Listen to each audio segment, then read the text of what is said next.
આપણે જે મરતોલી ગામની અંદર મિત્રો આપણે આવી ગયા છીએ અને મરતોલી ગામની અંદર મિત્રો જે ચેહર માતાનું મંદિર છે અને માતાજીના જે પરચા છે લાડુના પોટ લાડુના, તો મિત્રો આપણે પોટ લાડુ તમને હું બતાવીશ. માતાજીનું મંદિર છે ચેહર માતાનું, અંદર જવાનું છે આપણે દર્શન કરવા માટે. મિત્રો આ છે ચેહર માતાનું મંદિર અને તથા લાડુ.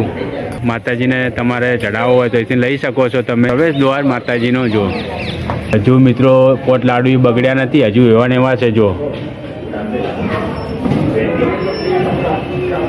પોટ લાડુ 1 2 3 4 ને 5 પણ હજી એવી ને એવી છે. જો એ લાડુના એ લાડુ પણ હજી માતાજીના એવા ને એવા છે મિત્રો, બગડ્યા નથી લાડુ. જો આ છે વરખડી. હવે વરખડીના ઝાડ નીચે માતાજી ફૂલનો દડો થઈને એકને સમાઈ ગયા હતા અને વરખડીના ઝાડની નીચે માતાજીનું જૂનું સ્થાનક છે મિત્રો. આ છે જે માતાજીનું જૂનું સ્થાનક. સુખડી પ્રસાદના બોક્સ અહીંયા મળશે. જો